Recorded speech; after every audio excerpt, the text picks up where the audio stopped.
My wife confessed her affair was with a loan shark who she gave our house to as collateral. I replied, "That's a problem." Then I reported him to the police. She was left frantically calling me from the station. I'm 42 male, an architect. My name is Eric. My life is built on precision, on plans, on understanding that a flawed foundation will bring the whole structure down. I thought my marriage of 15 years was built on solid ground. I was wrong. It happened 3 nights ago, a Tuesday. We were cleaning up after dinner, and my wife, Amy, 40, was just standing there staring at the wall. She'd been off for months, jumpy, secretive with her phone. I'd steeled myself for the usual confession, an affair, a messy emotional ordeal. I was prepared for that. I wasn't prepared for this. "Eric," she said, her voice thin, "I need to tell you something." I turned off the water. "I'm listening." "I had an affair," she choked out, tears welling. I just nodded, waiting. Her panic was too raw for simple infidelity. "It wasn't what you think. It was about money. I got into some trouble. I borrowed some money." "Okay," I said evenly. "From who?" "From a man. His name is Nicholas," she stammered. "He helps people." The euphemism hung in the air. Loan shark. "How much, Amy?" "50,000, she whispered, and then another 25 when I couldn't make the payments. 75 grand. Her boutique clothing business had been struggling, a fact she'd been artfully hiding for over a year. I took a deep breath, forcing myself into architect mode. Assess the damage. "What did you give him for collateral?" She wouldn't look at me. That's when I knew. "He said it was just a formality," she wailed. "He had papers drawn up, a lien. He said we both had to sign. He even had a notary come to the coffee shop." The mention of a notary sent a jolt of ice through my veins. "Amy, I haven't seen a notary with you in years. He needed my signature." She finally broke down completely, sobbing into her hands. "I'm so sorry, Eric. I signed for you." The notary barely looked up. "It all happened so fast. I was so scared. I thought I could pay it back before you ever found out." She had forged my signature. She had used a complicit or negligent notary to legitimize a fraudulent document, handing the single biggest asset we owned, the home I designed myself, to a predator. I stood there, the silence broken only by her gulping sobs. My mind wasn't racing. It was eerily calm, processing data, forgery, felony fraud, a fraudulent, notarized lien against our property, a criminal lender. She expected me to yell. Instead, I looked at my wife of 15 years and said, "That's a problem." I went to the spare bedroom and closed the door. I didn't sleep. I made a plan. The next morning I made 2 calls. The first was to the bulldog litigator my firm keeps on retainer. The second was to the police. I met my lawyer Gary that afternoon. "The forgery is your key," he said, his face grim. "But the notarization complicates it. It gives the document a presumption of validity. We won't just get this thrown out. We'll have to fight it with an action to quiet title. It will run parallel to everything else. It will be expensive." He paused. "And the only way to start is to report the entire crime to the police. That means reporting Nicholas, the notary, and Amy's forgery." "She'll face charges," I stated. "Without question," he confirmed. "She committed a felony. Your choice is this. You either accept a criminal holds the title to your home, or you burn the whole thing down and see what's left when the smoke clears." So, this morning, I did it. I walked into the Central Precinct and sat down with a detective in the Financial Crimes Unit. I gave him a clear, chronological account. I told him about Nicholas, the suspicious notary, and the forgery. I've started a fire. I have no idea what will be left standing. Update 1.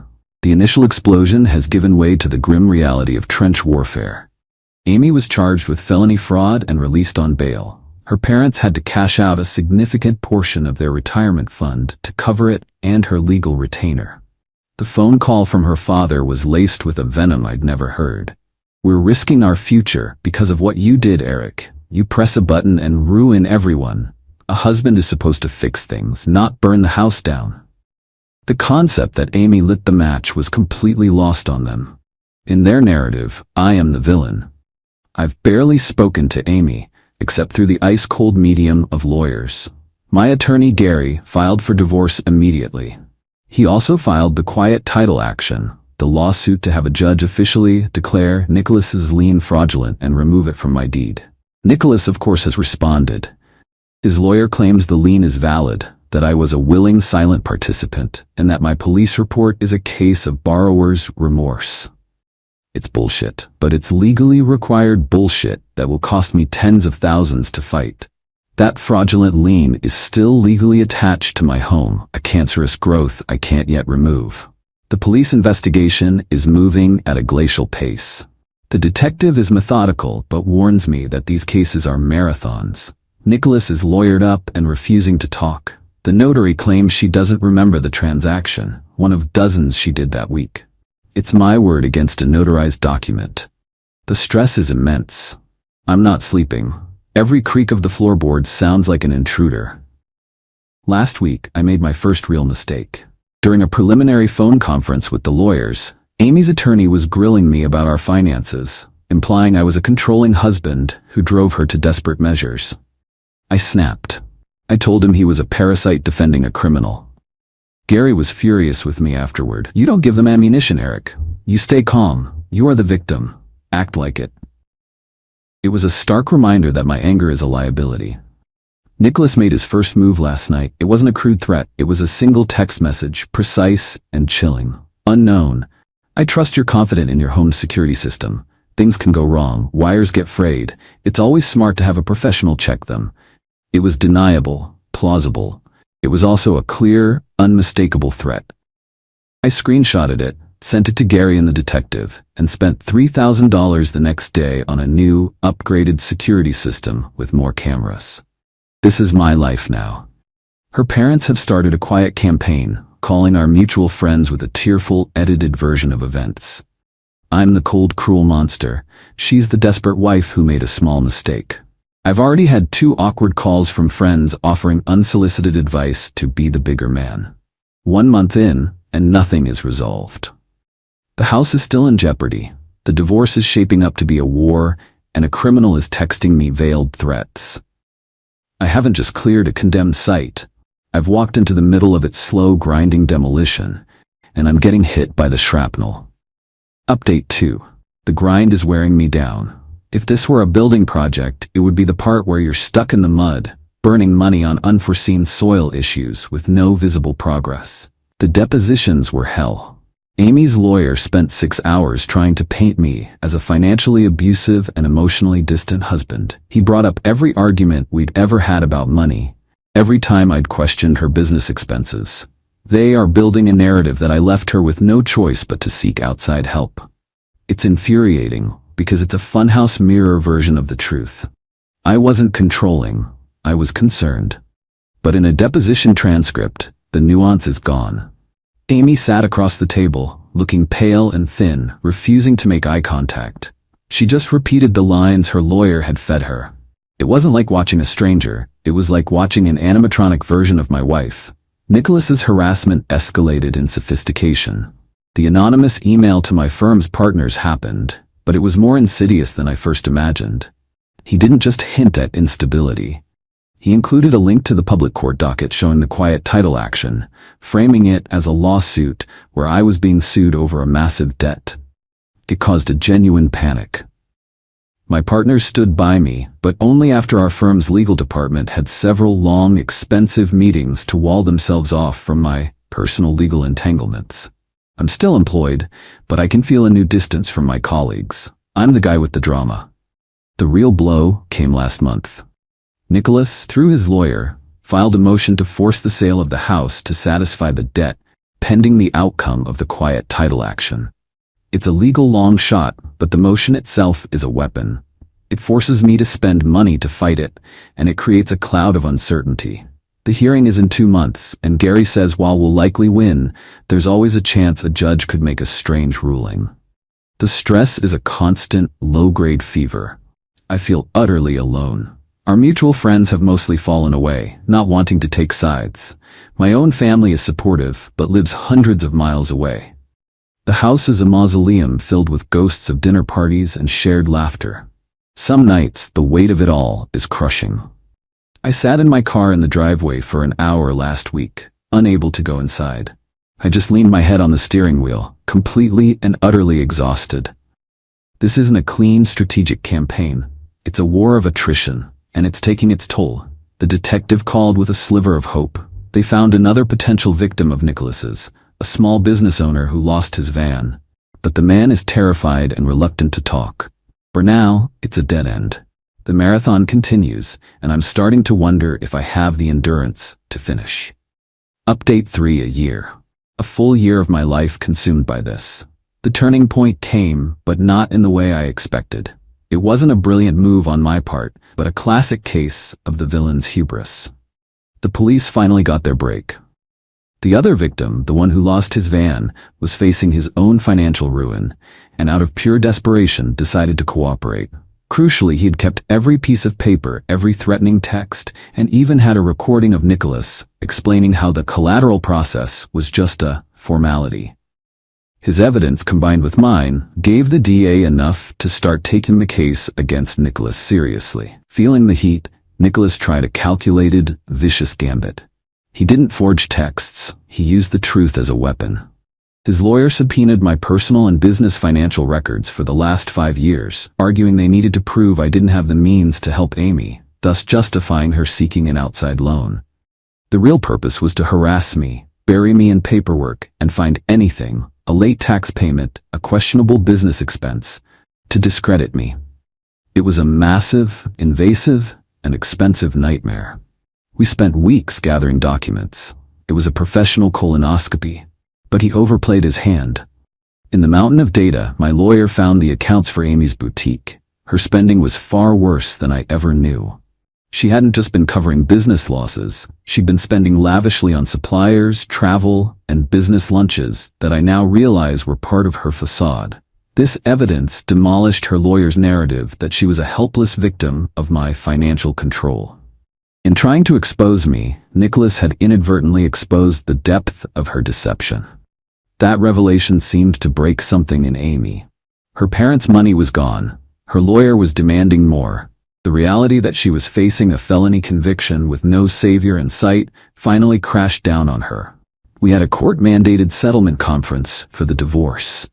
It was a disaster. Her lawyer was still posturing, but Amy was a wreck. During a recess, she cornered me in the hallway. The change was horrifying. The entitled anger was gone, replaced by a raw, animal panic. "Eric, you have to stop this," she pleaded, her voice ragged. "Call it off. I'll do anything. I'll say whatever you want. I can't go to jail. I have nothing. I'm living in my parents' basement." "It's too late for that, Amy," I said, my voice flat. "Then give me something," she hissed, grabbing my arm. "The house? Give me enough from the sale to start over. You owe me that. For 15 years, you owe me that." It wasn't a request for forgiveness. It was the desperate shriek of a cornered animal, still believing the world owed her an escape route. I pulled my arm away and walked back into the conference room. The war isn't over, but the endgame is in sight. Nicholas's trial date is set. The evidence against him is strong. Our motion to dismiss his claim on the house is finally going before a judge next month, and Gary is confident. The divorce is the last piece. Her desperation has made her unpredictable, but it has also shattered her credibility. The foundation is cracked beyond repair, and all that's left is to negotiate the demolition. Final update. The war is over. I didn't win a glorious victory. I survived a siege. The last 7 months were a slow, methodical grind to the finish line. There was no single day of triumph, just a series of small, exhausting battles that finally led to peace. Nicholas, his trial was a 6-day affair. The testimony from me, the other victim, and a reluctant Amy painted a clear picture of a predatory lender who exploited desperate people. His lawyer tried to portray him as a legitimate high-risk lender, but the jury saw through it. He was found guilty. I had hoped for a decade-long sentence, a true end to his career. He got 5 years. With parole, he might be out in 3. It's not the justice I wanted, but it's the justice I got. I have to live with that. The house. 2 weeks after Nicholas's conviction, we finally had our day in court for the quiet title action. With Nicholas's criminal conviction as evidence, the judge ruled the lien was unequivocally fraudulent and ordered it expunged from the deed. After 18 months of it hanging over my head, the house was finally, legally, mine again. I didn't even celebrate. I went home, poured a glass of whiskey, and sat in the dark, feeling the absence of that crushing weight for the first time. The relief was so profound it felt like grief. Amy, faced with her own trial, she took the plea deal offered by the DA. In exchange for her testimony against Nicholas, she pleaded guilty to 1 count of felony fraud. She was sentenced to 5 years of probation and 1,000 hours of community service. She has a felony record that will shadow her for the rest of her life. The divorce. This was the last, ugliest battle. With the house secured, her only leverage was to drag me through a costly trial. We settled on the courthouse steps. The agreement was brutal but realistic. I kept the house, my car, and my entire pension. Our joint savings account had been drained by the first wave of legal fees. However, to avoid a trial, Gary advised me to make a one-time equalization payment of $15,000 drawn from my personal savings. It was galling. It felt like a reward for her behavior. But as Gary put it, do you want to pay her $15,000 to go away forever? Or do you want to pay me $50,000 to fight her in court and maybe get the same result? I wrote the check. It was the cost of freedom. Her last communication was a venomous email from a new address, accusing me of robbing her of her life and leaving her with nothing. It was filled with the same entitled rage, completely devoid of self-awareness. I deleted it without replying. I am 44 years old now. This ordeal has cost me nearly 2 years of my life, over $100,000 in legal fees and security upgrades, my marriage, and any remaining innocence I had about the world. I am not the same man who stood in his kitchen listening to a confession. That man was softer, more trusting. This one is cynical, wary, and tired. There was no satisfaction in watching Amy's downfall. There was only a grim sense of inevitability. She wasn't a monster. She was a profoundly weak person who made monstrous choices. I don't hate her. I feel nothing for her at all. Life is quiet. I've started reclaiming my space, both physically and mentally. I'm focusing on my work. I go for long walks. I'm starting to see friends again. The future isn't a bright, exciting vista. It's a quiet, empty plot of land. But the ground is stable. The title is clear, and for the first time in a very long time I'm ready to consider the blueprints.